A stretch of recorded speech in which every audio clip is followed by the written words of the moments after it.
अस्सलाम वालेकुम friends, welcome back to Top Smarties drama serial Jaane Jahan. Shahram जो महानूर को पसंद भी करता है और बातों ही बातों में अपनी मोहब्बत का इजहार करना भी चाहता है, लेकिन ठीक तरह से इजहार कर नहीं पा रहा। दूसरी तरफ महानूर, वो भी तो शहराम को बहुत चाहती है, सिर्फ मोहब्बत का इजहार ही बाकी है। शहराम आज भी महानूर से कहने लगा, आपको खुशी देना और आसानी देना मुझे बहुत अच्छा लगता है। मैं तो आपकी ज़िंदगी के सारे कांटे चुन लेना चाहता हूँ और बदले में आपको खुशी और आसानी ही देना चाहता हूँ।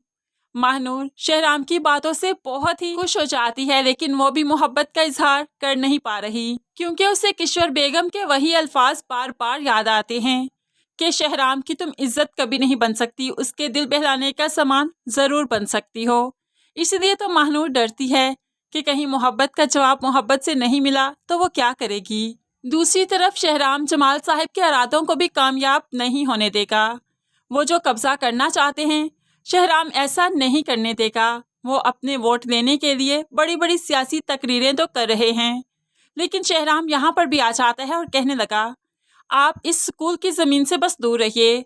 मैं जानता हूँ मुराद शाह के साथ आपका जो माहिदा हुआ था, उसके मुताबिक आप ये ज़मीन उन्हें बेच चुके हैं, इसलिए आइंदा इस जमीन की तरफ आने की हिम्मत मत कीजिएगा। ना आप आ सकते हैं यहाँ पर और ना ही आपका कोई बंदा। ये सब कहते हुए जमाल साहिब की बोलती बंद करवाते हुए शहराम यहाँ से जाने लगा, तो लोग शहराम से बहुत मुतासिर हुए। ये लोग भी तो शहराम को बहुत चाहते हैं, क्योंकि इन्हीं लोगों के बच्चे ही तो शहराम के स्कूल में पढ़ते हैं, वो भी मुफ्त तालीम हासिल कर रहे हैं।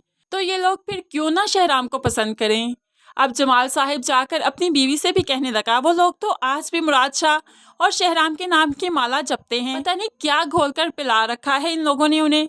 अब दूसरी तरफ किश्वर बेगम इस सिचुएशन का खूब अच्छे से फायदा उठाते हुए फिर से तबरेज के लिए आलिया का रिश्ता मांगने आ गई और कहने लगी, शहराम का असल रूप तो आप लोगों ने अब देखा है, मैं उसे जानती हूँ, इसलिए तो शहराम का रिश्ता लेकर नहीं आई थी, क्योंकि आपके साथ मेरे अच्छे ताल्लुकात हैं। मैं चाहती हूँ शादी के बाद भी अच्छे ताल्लुकात रहें, इसीलिए तो तबरेज का रिश्ता लाई थी।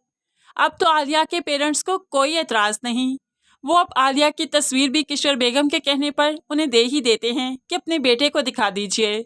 ऐसे में तबरेज को जब किश्वर जाकर तस्वीर दिखाती है तो अब्दुल भी पास ही था। मजाकन अपने भाई से कहने लगा, दिखाओ भाभी कैसी दिखती हैं, मैं भी तो देखूं ज़रा। अब आगे बढ़कर जब उसने अपनी भाभी देखी तो उसके 14 तबक रोशन हो गए, क्योंकि ये आलिया थी। आलिया और अब्दुल एक दूसरे को पसंद करते हैं। अब आगे चलकर अब्दुल और आलिया की ही शादी होगी। तबरेज को फिर से रिजेक्शन मिलेगी तो तब वो अपने सगे भाई अब्दुल का ही दुश्मन हो जाएगा कि उसकी वजह से ही तो उसे रिश्ते में रिजेक्शन मिली, और रिजेक्शन तबरेज को किसी भी सूरत में पसंद नहीं आती। दूसरी तरफ ड्रामे में ट्विस्ट तो तब आया, महानूर जिसकी वजह से अपना शहर छोड़कर इस छोटे से गाँव में आकर आबाद हुई, तो अब वही इंसान उसके गांव में भी आ गया, यानी कि उसका साबका मंगेतर जिससे उसकी शादी हो रही थी। मेहंदी की रात ही ससुरालियों ने आयशा यानी कि महानूर की बहन के साथ बदतमीजी की, तो महानूर ने उसे थप्पड़ दे मारा, इसलिए तो शादी हो नहीं पाई। अब वही लड़का दोबारा से महानूर की जिंदगी में आ गया। कॉलेज में महानूर के साथ पढ़ता था, उसे पसंद करता था, और अब यहाँ पर महानूर को देखकर फिर से उसके लिए मुश्किलात खड़ी करना चाहेगा, क्योंकि उसने महानूर से उस थप्पड़ का हिसाब भी लेना है जो कि उसके रिश्तेदार के मुंह पर महानूर ने मेहंदी की रात मारा था। लेकिन अब वो चाहकर भी महानूर का कुछ नहीं कर पाएगा, क्योंकि यहाँ पर शहराम है, ये गांव शहराम का है। लेकिन हो सकता है कि वो लड़का जमाल साहिब का रिश्तेदार है, इस तरह से वो भी स्ट्रॉन्ग है और शहराम भी। तो सिचुएशन काफ़ी इंटरेस्टिंग बनने वाली है। तो फ्रेंड्स, इस एपिसोड का ये छोटा सा रिव्यू अगर आपको पसंद आया तो वीडियो को लाइक और शेयर ज़रूर कीजिएगा।